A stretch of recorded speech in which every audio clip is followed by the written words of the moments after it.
And I mean, we've seen this, right? Nobody is exempt from challenge, from adversity, from obstacles.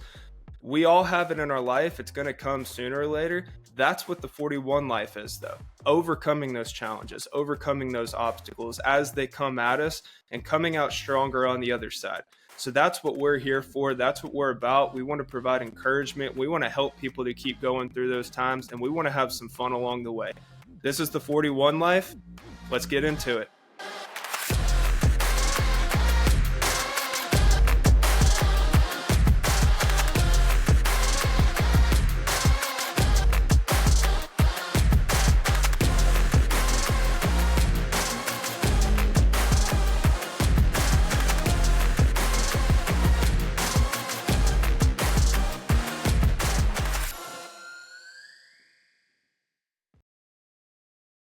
Hey everybody, welcome back. This is episode 13. We are excited you guys are here with us as always. And 13, what are your thoughts on it? Unlucky? Not unlucky? I mean, I'm not superstitious, but I'm a little stitious. I was born on the 13th. And actually my birthday is falling on Friday the 13th this year. Mm-hmm. And the last time it fell on Friday the 13th was like 4 years ago. Yeah. I'm just saying some bad things have happened. Yes. So maybe this will be a fresh start. Yeah, maybe we're I don't know. resetting the cycle Maybe or we're something. resetting I don't know. I don't know, but we'll see. I will say that my friend Steph has shown me that I'm not a lucky person. And I don't know if that's because I was born on the 13th, but the luckiest things happen to her. That's true. She wins everything. Yeah. And things just like kind of fall into place for her. Mm-hmm. Like, for example, she forgot a pair of sunglasses and walked into a gas station, and there was a really nice pair of sunglasses on the counter that someone had left. Of course. And she took them and had sunglasses. Of course. If you're one of those people that are very lucky and things like that happen to you often, congratulations. I'm very happy for you. I wish I had a little bit more of that for myself, but yeah. Good for you guys. We're happy for y'all. Yeah. But yeah, also I know as a Taylor Swift fan, I know 13 is I think that's that's her. Well, she was born on December the 13th as well. We share the same birthday. Yeah. So no big deal. I'm not saying that like we're like super closely like related to each other, but we do have that bond going. Yeah. And if we ever meet, you know, it'll be something to talk about. Yeah.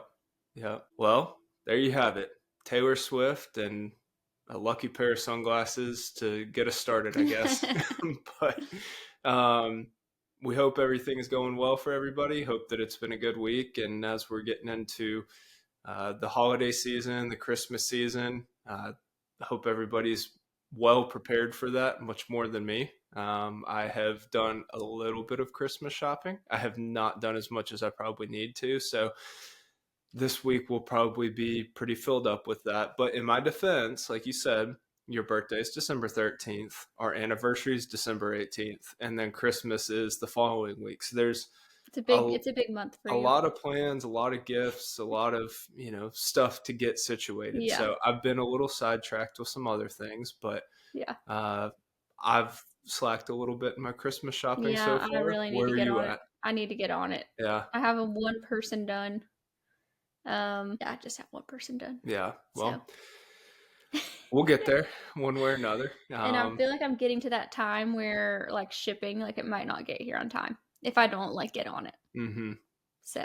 All right. Well, if you guys out there are anything like us, make sure to get on your Christmas shopping for exactly what Devin said. Shipping, we don't want any Christmas presents that get here after New Year's. No. So it kind of, I guess, takes away from everything. But yeah, that's kind of where we're at. And I think that it was also a little de-stressing week, debriefing week, I guess, after Thanksgiving and Black Friday. So not really much to report, I guess. I feel like it was a pretty just normal, straight up week. And that's, I think, exactly what was needed. Yep. Well, when we left off last week with you guys, we gave a little bit of a lead up to a pre-surgery appointment and some experiences, I guess, and some things that happened on the lead up to that. If you missed that, probably a good idea to go back and hear that. I think that that would make a lot of what we're about to get into make more sense. Mm-hmm. So if you do need to go back and listen, then pause it right here. Take a little trip a week back and come revisit us in real time. Yep. But for those of you that are caught up and ready to go, we're going to pick up at that pre surgery appointment that kind of, I think, what we alluded to last week majorly got shifted in a way that I don't think we really were expecting. So we capped off last week with talking about the prayer and how going into this appointment, we were not looking for necessarily anything to change, Mm-hmm. just that everything would go well, that there would be just, good progression after the surgery and that I would be okay from it. If you guys remember, it was a pretty big surgery. We were looking at essentially an open heart surgery, and that was going to be pretty intense. And there was kind of a low probability. I wouldn't say low probability, a toss up probability that everything was, going to go well. And that's assuming that I had the getting off the table I would say a aspect. low probability that both you made it off the table and all the cancer was gone. Yes. Yeah. That's a better way to put it. Yeah. Um, so we went into this prayer and had some crazy stuff happen with that going to this appointment. And why don't you, I think you have a little bit better memory of it and more of the specifics that may be a little clearer to Yeah. explain. So basically, you had a scan around May 15th Hmm. ish. And that scan, This is 2023, by the way. 2023. Yeah. So not this year, last year. Yeah. Um, and that scan was basically like, okay, like we're gonna do surgery, we're gonna do something, like let's see what's going on, yada yada yada. And so fast forward 10 days later, and it's the day before your surgery, or a couple days before your surgery. So they needed to do a scan like as closely to the surgery as possible Hmm. because they were like planning things out and they needed to make sure nothing had shifted and all this stuff. And so you scanned, and then the next day was your surgical appointment, and then I think the day after that was the surgery, Yeah. if I'm remembering right. Hmm. So you scanned, and I don't even think we looked at the scan because we get results on my chart, but we were like, you just had a scan 10 days ago, like whatever. So we go into the surgery appointment, the pre-surgical appointment. And I just remember there being like a lot of feeling like your doctors like didn't have a plan anymore. Well, In a good way. when Like, we got there, I remember we were meeting with three doctors. and we sat in the room forever. Yeah, Be, and we heard talking outside yeah, and then among the like they three would of like them. come to the door and then they would start talking again and leave. Yeah. Like we kept thinking that one of them was about to walk in. And I remember at one point, like they were talking outside the door, and I like put my ear up to the door, like, what is going on? What are they saying? And I was like, I think I heard them like I was like, I don't think they know like what exactly to do right now. Well, because the team that was talking was the surgeon, the oncologist, and the radiation oncologist. Yes. Because the game plan was surgery, chemo, probably another surgery, radiation afterwards, Yeah. and so the whole team had to be on the same page of what Yes. they were doing. And there So, were some other like doctors consulting too. mhm. And so I just remember being like, what is going on? Like I thought this was like planned out. I thought we like what are they talking about? And I don't remember in what order doctors came in, but I think it was your surgeon first. Yeah, Yes. it was your surgeon. Yep. And he came in and he was basically like, your tumor shrunk significantly in 10 days. Yep. He was like, I'm not talking like it kind of shifted, it kind of moved. It shrunk in 10 days. Hmm. So it went from 6 by 4 centimeters to 5.5 by 3.5 centimeters, Hmm. which is pretty major for a Yeah. tumor. Yeah, that seems like a small amount, but I mean, for starters, nothing was supposed to happen Yeah. because, It was like, just supposed to be kind of like a touch up, like scan yeah, to plan out the surgery. And long story short, after talking to like all the doctors and going back and forth, like we called off your surgery. yeah, We called off your open heart surgery because they were like, this mass is proving to be stable right now and proving to be responding in a good way. Mhm. Like, let's not mess with that. Let's just attack what's growing, which are your lung nodules. Yeah. And I will never forget, like, texting my family and telling them, like, "Oh, we're not doing the open heart surgery." Yeah. I mean, like, I think we were in disbelief. I think we were, like, laughing. Like, we Well, were so, like, I think giddy. I think that was probably the first like true moment through this Yeah. where we could kind of exhale a little bit and be like, Yeah. okay, something is going the way that we want it to. Yeah. And especially we weren't expecting something like this where it happened in kind of an inexplicable way that we don't I mean, we understand. went from one doctor saying, "I can't surgically remove this and you can't survive this. Really nothing we can do," to another doctor talking about a clamshell surgery, Yeah. to just doing a lung surgery. Yeah. I mean, it was so much to wrap our heads around that, like, this was happening, Yeah. and it happened so fast. Mhm. Like how we got this devastating news and then your cancer shrunk. Mhm. Like, we just couldn't wrap our heads around it. Yep. So as Devin said, we pivoted. We went away from the open heart surgery, which, thank the Thank Lord, goodness. that was to this day still the fact that that hasn't happened is one of the greatest things. Yeah, well, I mean, Um, like, and we mentioned last week, it wasn't just an open heart surgery, it was cutting out your vocal cords, cutting out the muscle in your diaphragm, worrying about you bleeding out, like, I mean, all this stuff. And when we had called off the surgery, like, our plan at that point was attack the lung nodules, do mhm. chemo, and hopefully that will shrink the chest mass even more and make the open heart surgery safer. And I think it was October that we were planning to do the open heart surgery. November. November to Yeah, do the because it open was heart right surgery. around Yeah. Thanksgiving that we were shooting for. Yeah. So And so, we were like, "Oh my gosh," they're like, if this continues to shrink, it could potentially move off of your heart. mhm. Like we can't believe this thing is shrinking. Like this, could be a much safer and possible surgery. Like we're gonna just hit you with more chemo and see what happens. Like, Yeah. So all of that was kind of laid out, and I would say like a 6 to 8 month window of time that we were yeah. shooting to get to with this new plan. So Hmm. we shift away from the major surgery, and then we go to still a major surgery, but a Yeah. less It and seemed like nothing compared to what we were originally talking about. yeah. Like, I think had we gone into a double lung surgery and that was just it, we would have been a lot more scared.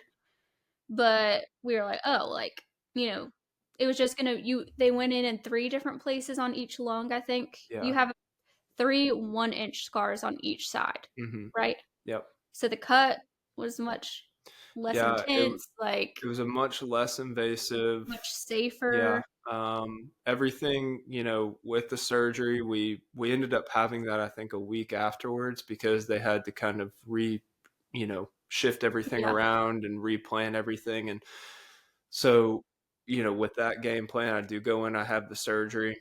Well, and I do remember, like, obviously before the surgery, it like, the doctors sit you down and they have to tell you, like, all the things that could go wrong. Your lungs could collapse. You could bleed out. You could stand up on the table and start doing the YMCA. You could, all these possibilities that could Yeah. happen. Like, so I'm like, I remember when they were like wheeling you away, like being scared to death. Hmm. And I remember like I was the only one that was allowed to go up with you into like the surgical wing, and like Yeah. all of our family was down in the lobby. And I like sat with you, they wheeled you off, and there's like a waiting room in the surgical wing, and I just went and like went to a corner and cried. Like, cause I just was so anxious and scared and like, and then I was like, okay, like now I'm gonna go downstairs and like be with my family. And, I also like, they had it set up to where the nurse like in your room would text me and Hmm. be like, "Okay, hey, like we just started the surgery. He's doing good. He's responding well to anesthesia. We just got done with the right side. We're flipping him over to the left side." Like, so all those updates were like so amazing Yeah. because the surgery ended up being like you don't know. I mean, I was knocked out. I have I no even idea to even be hearing you say that, the one thing that I thought about was, dang, I feel bad that they had to flip me like dead weight yeah, over on the table because I know I'm not a light guy. I yeah, mean, I'm pretty solid, so I don't think that's going to be, just an easy, Yeah. like, all right, just toss them over there. I'm gonna be honest, I can't even tell you how long the surgery was because it felt like 10 billion hours. Yeah, Um, which makes sense. and I was worried about all of these things happening, like her lungs collapsing, and you just never know in a surgery. And I was also afraid too that they were going to get in there and find like way more cancer, or they were going to get in there and not be able to like be able to Well, remove it at all. yeah, because that's another note that we found out. All the spots on the lungs that we saw and that we were aware of was what they were picking up on the scans, and they Hmm. did say going into it, you know, I think there were 10 spots total, Hmm. that maybe 11, and they were looking at all of them. They were like, we can get this one, we can get this one, whatever. This one's a little tougher. We're gonna have to do this, but we can get all of them.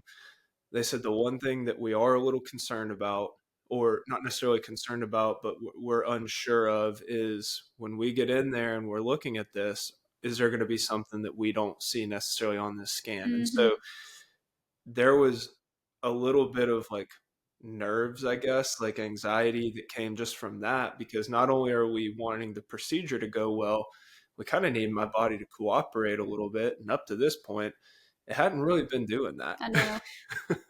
I just remember like it was like my mom and dad, your aunt, my sister, her husband, my brother, and like I remember like me and my mom couldn't even hardly even sit. Yeah. Like we just walked the whole time.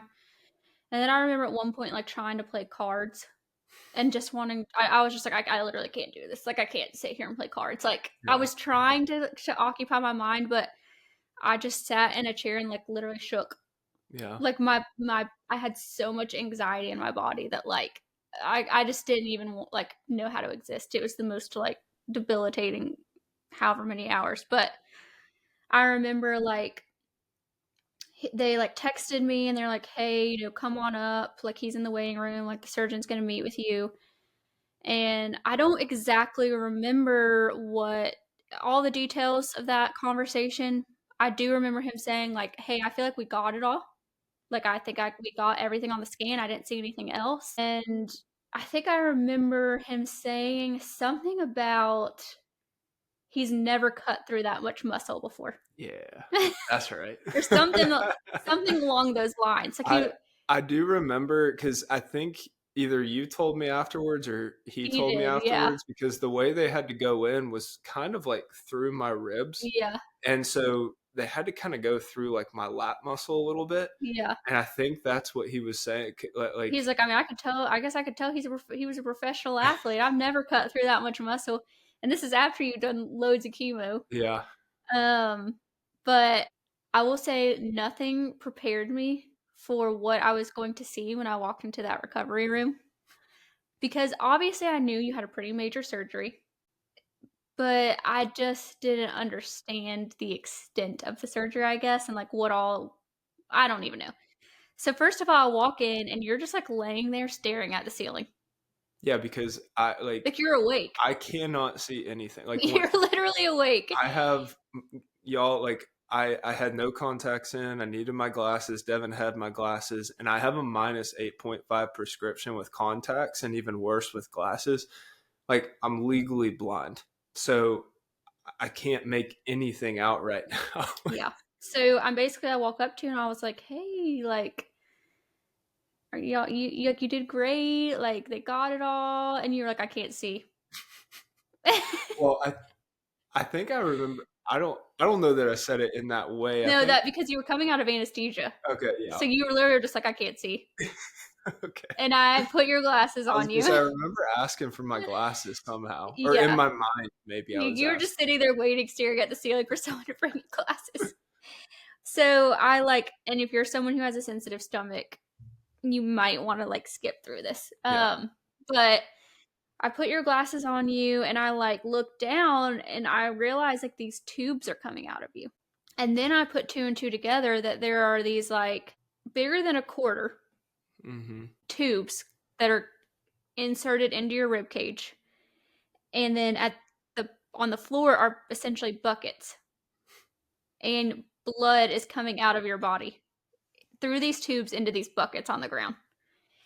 And when I tell you my blood pressure tanked in a millisecond, the nurse was sitting there because a nurse had to be sitting, like, right next to you, and she was like, "Oh my gosh, your face is white as a ghost." And I was like, "Yeah, I don't feel good at all." And she was like, sit down, like, do you need do you need a snack? Like, do you need a drink?" And I was like, "Maybe, yeah." And, like, it was just so funny because, like, you're laying there with tubes coming out of your body, just had double lung surgery, and the nurse is catering to me. Yeah. Like, the irony of that.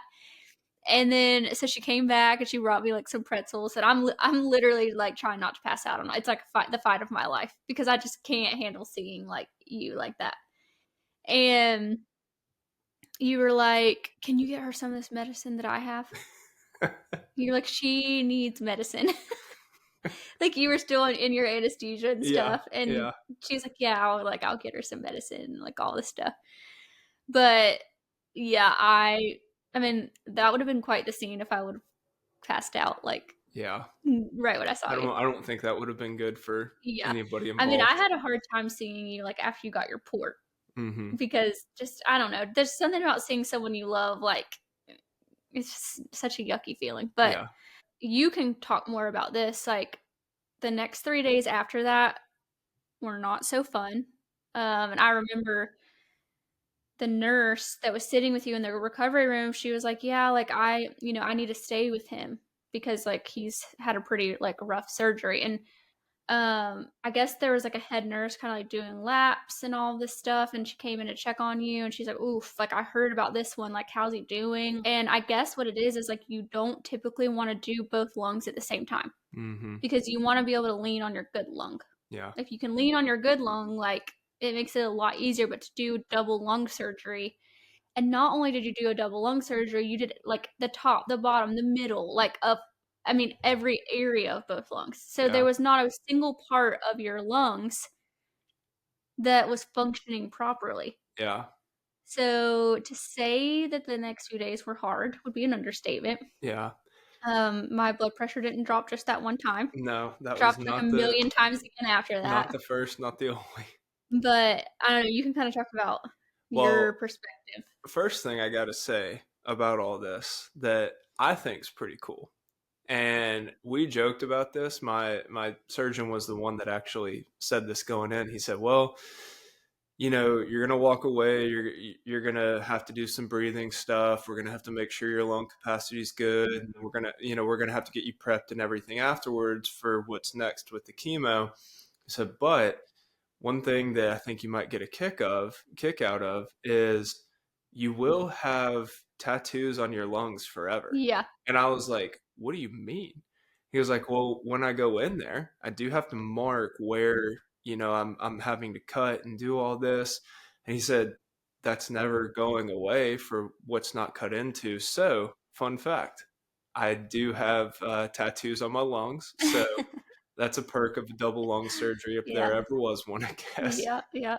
Um, but yeah, like Devin said, when I woke up, I, I think in true fashion to who I am, I was more concerned about her than Always, me. yeah. And recovery went pretty well, all in all. I was in the Nothing went hospital for a wrong, it few just was days. hard. Yeah, and I think that early on was pretty rough because when you have anesthesia, you don't feel anything, and then as that wears off, you really start to feel the brunt of what was just done to your body. Mhm. And so we get into uh, the room that I was going to be in for the time that I was at the hospital, and I don't remember all the specifics, but I do remember they had to come in and do X-rays every so often because those pumps that Devin was talking about that, you know, blood and stuff was coming out, that was actually fluid from my lungs that they were Mhm. pumping out to make sure that I didn't have That I didn't get your lungs pneumonia. didn't fill up with fluid. Yeah, exactly. Like all, I didn't get Well, your sick. lungs are bleeding, Right. so And so, that's the reason those were in there. And you pretty much have to stay in the hospital until you can get those out safely.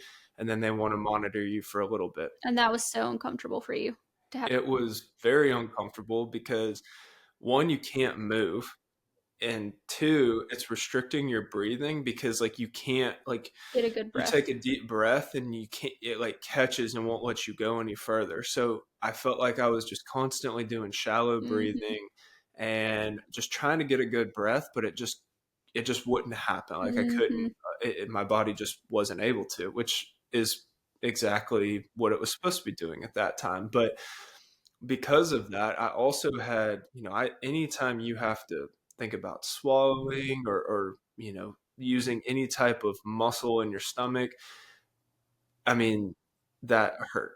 Like Mhm. simply put, it just hurt. And so, like I said, they had to come in for these X-rays every few hours. And I remember for the first few times they had to do it. Well, I think the first time we didn't time my medicine quite right, or Mhm. the painkiller, to where I like had to just, I mean, this is the first one I had to do out of surgery, a couple hours removed, and they have to put a tray behind you basically to block the X-ray to get a clear image. They helped as much as they could, but there's only so much you could do. And they had to like, I had to pull on their arms, pull myself up, and Mhm. I mean, I I have never felt that way in my life where it was like it was like I was a balloon that was about to explode. And I could tell that you were in pain, and again, my blood pressure dropped, Yeah, and I kinda started to black out a little bit. yeah. Um, but that was, I would say, probably the worst part, Yeah. because just you know it's coming every few hours, and you gotta sit up, and it just there's nothing you can do. But thankfully, one of my lungs drained really quickly and was looking really good, I think faster than they expected, and so we got that tube out. Before you got that tube out, though, like, another thing they had you do was you had to move from your bed to the chair, Mhm. and that was miserable to Yeah, watch and help you do, and because someone had to carry your little buckets, and I had to carry your little buckets and make sure that the tubes didn't get caught on any, it was just too much for me. it I'm not was I'm a wimp, like, I cannot handle it, and I knew you were, like, hurting, and you didn't have the, like, the capacity to breathe, like, mhm. even moving from the bed to the chair, but you had to do it to, I think it was, like, clot prevention or something like that. Yeah. But moving you with those buckets and the tubes was terrible. It was, yeah, standing up was hard. I do think I think the day after surgery, I was like, I mean, the first day, like Devin said, I had to pretty quickly get up and, Mhm. kind of start to be active and move a little bit. And I couldn't even get from, I mean, the couch to the chair that was right next to the bed. And I'm talking, they were side by side, They almost were, touching like, each 3 feet away, other. if And that. yeah, yeah. And by the Well, next day, I was up and walking. Like I it was was, like, walking slow. day 2. Once they took once they took the tubes out, you could walk. Yeah, But I think you had an episode. I think I had gone home to shower, yeah. and So something had happened while I was gone, and your mom was like, "I am so glad you weren't here to see that," you because your cycle. mom is, like, really tough. Like, your mom can handle a lot more than I can. Yeah, yeah. You cycled off with my mom, like who was gonna stay with me. You came home, I think, to get a shower, and um, I'm not exactly sure. Did you Well, have your tubes in at the I time? I I had one or both. I can't remember exactly. I think I had both. I Yeah. think that's what the problem was here. I had Yeah. both of them because, like I said, I couldn't breathe fully, and so I had to get up and go to the chair. Everybody helped me and all that stuff. But what happened was I I guess that was like I don't think I exerted myself more than I was supposed to or anything, but my body just like freaked out. Yeah. And what happened was my oxygen levels went way, way, way down. In the shows when the machines are going beep beep beep beep beep beep beep beep beep, and Yeah. all the doctors rush in, like that actually kind of happened. Yeah. And I mean, I remember my mom like backed up into the corner and had like her hands over her mouth, and I was Yeah. just like, I like in my mind I was just like, I'm so sorry. Like Yeah. I'm so sorry you had to see this. This is happening, and I couldn't get my oxygen levels back up because Mhm. I couldn't. I just kept going like Yeah. I'm because I so glad I couldn't get didn't have to that see deep that. breath. And The Lord knew I could not handle that. He's like, "You yeah, go on home and take a um, shower." so they come in. I had to get hooked up to an oxygen tank, like just get and I had to. I think for the rest of that day because Yeah. they were worried about that Well, happening I again. walked in and I remember you had oxygen, and I Yeah, was like, yeah, and it was just like the little nose things and the yeah, and your mom was like, "So, something happened, yeah, but he's fine now." yeah, yes. Um, that was probably the only thing that I think eventful wise happened. And Like that was eventful enough for the whole time. But once you got your tubes out, you like were able to come down on your pain meds, you were walking and you were doing physics homework. yeah, so it's crazy how things shifted because like I said, or like we said, I was every, so often, I don't even know exactly how much, the allotted time was. Um, I got my pain medicine, but they had me on, I think, a ketamine drip. Mm-hmm. And I'm going to tell you guys right now, if y'all have not had a ketamine, like if you haven't been through surgery or, I know that ketamine has all sorts of uses and stuff, not not condoning that. I'm just telling you right here, that was very helpful for me post double lung surgery. But that stuff's wild. Yeah. All right. Like there were two things that I remember. And I didn't know at the time that it was a ketamine drip. You I just thought they were just giving me fluids well, because nothing. you were just like, whatever, give me something. Yeah. Like, And so I remember two specific things. There was one time where, like, early on, like, the first, probably 6 hours after surgery, like, y'all are going to think I'm crazy. I was walking on the ceiling. I mean, straight up, like, the room had flipped upside down and I was walking on the ceiling. It was really weird and I can't even explain it. And the next day, I remember I was like about to fall asleep, kind of in that like half asleep, half awake phase where you're like conscious of what's going on, but you're falling asleep. And I mean, as vividly as if it actually happened, like I remember I like floated out of that bed and I picked Devin up and put her on my back and we flew out of the room. And you were like, "Where are we going?" And I was like, "Well, we're going to Baltimore. We got a baseball game we gotta watch." And I woke up and told you about it, and you were just like, "Huh, okay. I might have to ask if that's normal and see if this is supposed to be happening." Um, but as I started to get weaned off of everything, like I said last episode, I was taking physics. I was taking, yeah. an online class, and so I mean, I don't even remember the exact date, maybe a Tuesday I had the surgery. And I think there's a video on my Instagram of I this. took a video of you doing Um, your physics I homework. mean, I was sitting there on pain meds and ketamine drip Yeah. and studying physics homework. Yeah.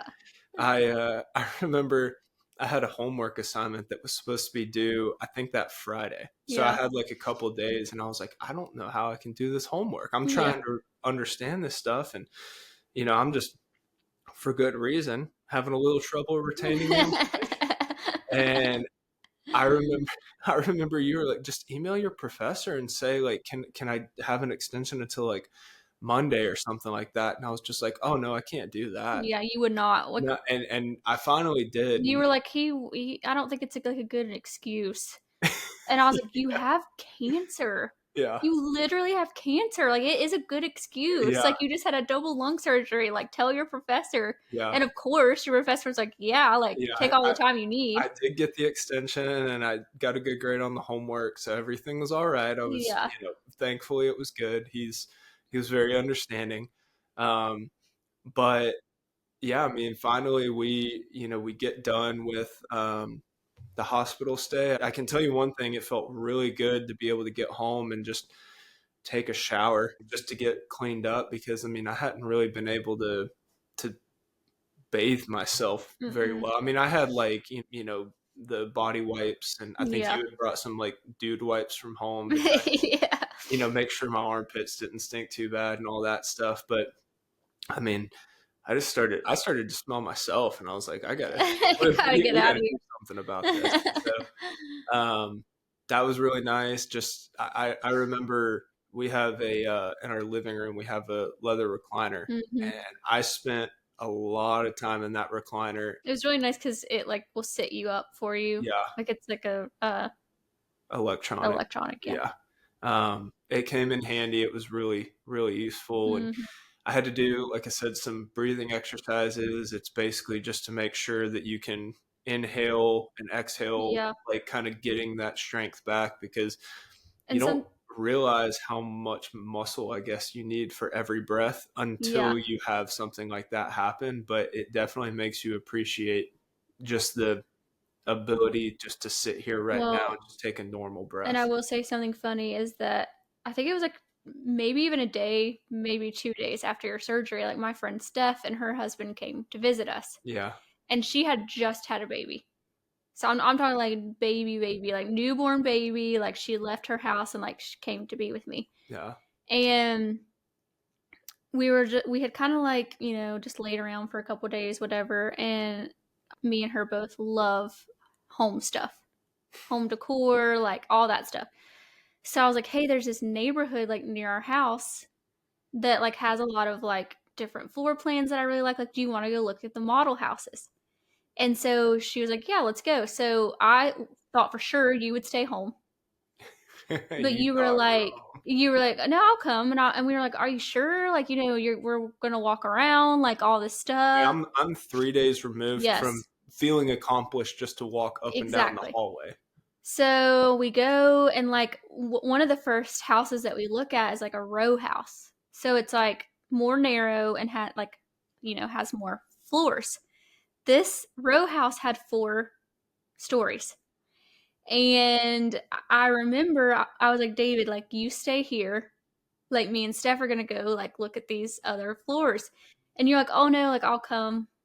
And we were like, no, like, I really don't think you should. And you're like, no, it's fine. Like, I'll come. So we go up the first flight of stairs. We look around. We go up the second flight of stairs. We look around. Me and Steph are winded. Yeah. And her husband's there too. He was doing all right. But we look at you and you're just like, fine. We go up the third flight of stairs. Me and Steph are dying at this point Yeah. because they didn't have AC in the very top. And Yep. it's like, it didn't bother you at all. Yeah. And I remember Steph being how is he doing this? Like Steph, she brought it up the other day. Like, remember when David was Yeah. walking up the stairs better than us And 4 days after a double lung surgery? I'm like, I don't know if that's something about him or something about us, but yeah, I don't know. I mean, I I don't know. I guess but I once guess you got through it, you got through it. You didn't skip a beat. I no. mean, Well, and I mean, I think like it kind of talked about last episode. It just I through all of it, I just didn't want anything to keep me down more than it needed to. Like I wanted yeah, to try to live life as normally as possible, and I've always been able to push myself pretty hard. I think that probably goes without being said, and sometimes I think to a fault. yeah. But yeah, I wouldn't recommend doing that. But um, Well, the thing is that it's not like you were like having a hard time. You were not having a hard time at all. yeah, Like I think had you been breathing hard or tired, you would have been like, but you were totally unaffected. yeah, yeah. I You probably felt like don't after know having those tubes in your body, like that. I you're like, mean, when this is great. Like I can yeah, do it for a when those marathon. things came out, man, it was such a relief. Yeah, It was much better. But thankfully, the rest of that summer was, and really, I mean, the rest of the summer was a couple months because at that point, I was going back in the fall to Clemson, taking classes on campus. I had a full semester lined up, and that's when I ended up that semester doing uh, chemo with different ones. So now we're on the third round or the the third third different chemo treatment. regimen. Um, this one I would say was nothing's easy, but this was one Was of the the easiest. easier ones I think out of this the was the group. easiest of the four. I would agree with that Yeah. because I was there. There was also I'm backtracking a little bit. So over the summer, I was signed on to coach a travel ball team. And so I was coaching this travel ball team. I actually had to take I think I just took one tournament off when I Mm. had the actual surgery. And they were in Charleston. And I was like, hey guys, I can't get to Charleston next weekend. I'm going to have a double lung surgery, but I'll be at the next one that's local. So just bear with me a little bit. And, we had an awesome assistant coach and he helped out and, took over for me for the time that I wasn't there and did a great job. So I'm coaching, I'm taking summer classes, have this double lung surgery. I, I don't understand. There is nothing that I can say other than just God was giving me some type of energy and Yeah. ability to do all this. I don't get it. I don't know. So, like I said, we're going toward the end of the summer. Coaching finishes up, my summer classes finish up, and I'm getting ready to go into the full-time semester. While I'm also coaching that same team, they were doing a fall league. And you And started chemo. I started chemo. So again, I just don't like free time, I guess, which is really weird because anybody that knows me knows that I'm a homebody and Yeah. I love downtime. Like I Yeah. love being at home, but I think that there was a little bit too for me that staying busy. I don't even Helped. think I Yeah. really, thought much of it, but I think staying busy just kept my mind active and didn't let it just be idle and kind of like, I guess, wallow in what was going on. Not that I would have, but I think it was really helpful for me in that sense. Um, because I think in this time, I'm still in survival mode. We're kind of in the middle at this point of, like we talked about, that 6 to 8 month layout. And I know we're on a countdown here to this big surgery that's still looming right around Thanksgiving of 2023. And so I went to all my professors and basically just said, here's what's going on. I don't think anything is going to, you know, come into play that's going to cause any issues, but I just wanted you to know what's going on so that if something does come up, like I'm supposed to have this surgery in late November, I'll keep you updated, but I just want you to be aware so that, we're on the same page. And everybody was awesome. Hmm. And no issues, doing chemo through everything, which, like Devin said, this one was a lot lighter than the others. I got treatment. It was again kind of on a 3 week cycle, but I think it was 2 Fridays in a row. I did my treatments on Friday for that, 2 Fridays in a row, and then an off week. Hmm. And we did 4 cycles of that. Hmm. So it was 12 weeks total, but it was kind of like boom, boom, off, boom, It boom, was off. also only one drug, Yeah. and I think that's what made it easier. Yeah. Like this And is the two prior regimens that you did. You had three drugs, yeah. so And those were known as being very intensive. Like if you yeah. look up this drug, it's usually one component of, a cocktail that's kind of put together. But I think you're right. I think just Hmm. having this single drug was helpful, and it was a little bit, I guess, less side effects typically.